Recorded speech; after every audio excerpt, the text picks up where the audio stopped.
to stand up. Inoculate. Thank you.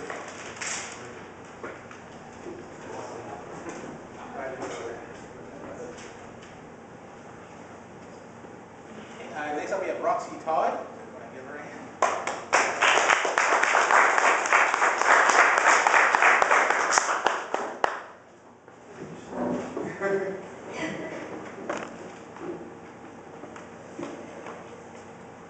Thank you to everybody who just read and everybody that's going to read. I'm really happy that you guys are all reading.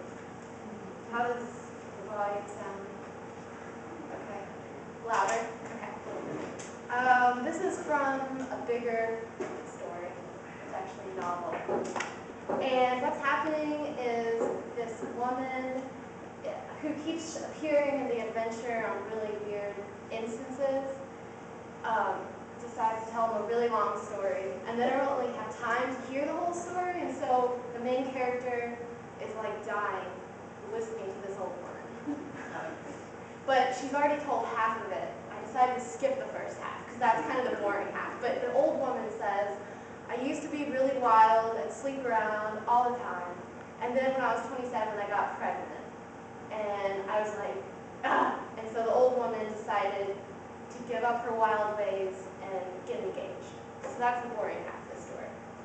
And then her mom, oh yeah, and then she loses her voice one day, and she doesn't know how. And all the doctors, they can't fix her voice. So her parents have taken the time to ask this other old woman, this woman who is old, because this is in the past, and the old woman's just a young person. Anyways, the old woman is kind of a mystic witch doctor lady, and so she's going to solve her problem. And this is Eva, who is pregnant in the past, explaining this old woman. She'd blow your brains out with what she could tell you about people and about yourself. You know, one day, Maggie Wonderly told me she was 130 years old. To tell the truth, I believed she was right. By this point, Eva's mole was twitching. And that happens when she's like, not telling the truth. So Hannah realized it wasn't possible to take her at her word. They were wasting their time.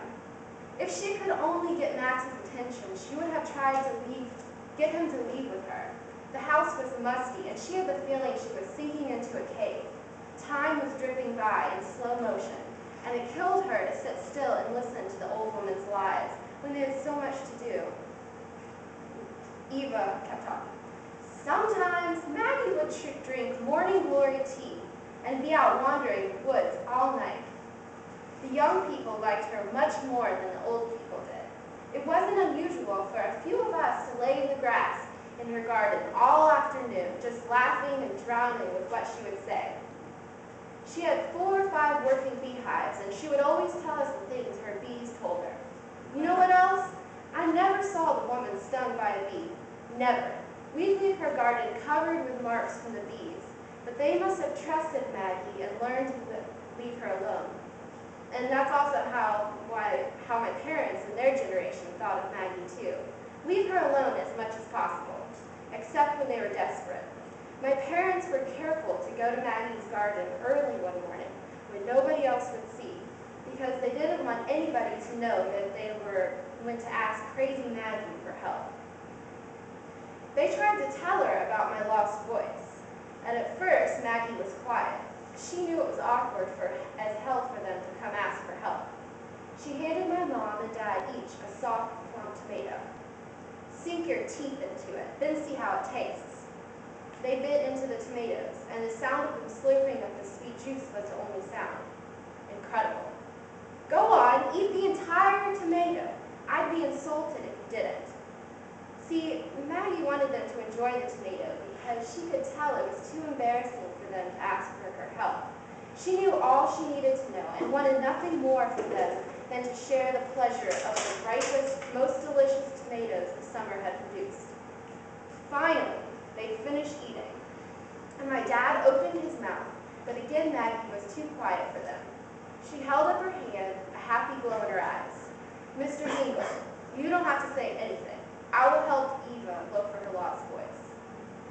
She left with my parents to visit me, and when she walked into my bedroom door, she was carrying a ridiculous bag she thought might be of some help. She smiled like a devil and shut the door to my room. "Suppose you tell me what this is all about," she said. I shrugged my shoulders. I wasn't sure if she was trying to make fun of the fact I couldn't talk, or had simply meant it as a casual remark. With a very serious look on her face, she then started to examine me from head to toe. I don't mean like a regular doctor either. A doctor will look at the body as a machine, as something that can be observed objectively, the way a mechanic explores the details of a car's engine to determine what is the problem. But Maggie was more interested in the emotional weight of what was essentially at the heart of the problem. She used a variety of lights and mirrors and rocks and things to explore the weight of my sadness, my anxieties, and my weaknesses. Then Maggie told me to come with her as she searched my house. "We're looking for your voice," she said. To tell the truth, I didn't believe she could find it, because I didn't believe it could be lost. I mean, really lost. She was looking for my voice the way you look for your lost wallet. I told you she was crazy as hell. "But also a genius," interrupted Max. Eva nodded hurriedly, her purple glasses falling forward on her face. Maggie Wonderly led me through each square inch of the house. When she found something interesting, she'd measure up my reaction to it, noting the changes in my eyes, my pulse, in response to each object of the house. My dresser, my bed, my parents' rooms. They were all explored in great detail, and Maggie compared her measurements in a little notebook. Then we came to a box of truffles. I told her that my fiancé had given them to me the day I realized I was pregnant. Maggie sat down. For 4 or 5 minutes, she sat very still, just staring at the box of chocolates with deep concentration. Then she opened the box and stared at each of the truffles, picking them up and talking to herself. Finally, she handed one of them to me. "Found your voice. Now eat it." "Your voice?" asked Hannah. Maggie said that my lost voice was connected to my recent engagement, and therefore had been lost inside the box of truffles. You see, I had compromised myself, lied about the deepest feelings and desires I had, by getting swept up in my engagement. I'd never done anything like that, lied to myself, or gone against my true nature.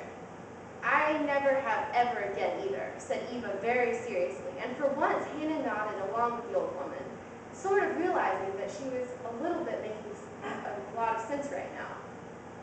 "And she told you to eat the truffle?" asked Max. "Well, first she had me cut it open with a kitchen knife. Believe it or not, inside that truffle, one of the truffles, was my voice, pink and wet and unmistakably mine. I'd never seen it up close like that, you know. But as soon as I saw the thing, I knew that without a doubt, it belonged inside me. It was my voice. So I put it in my mouth and swallowed, and then my problem was solved and I could talk." "How did it taste?" asked Hannah. "Like butter and tomato soup." "Amazing. It tasted absolutely amazing." Thank you.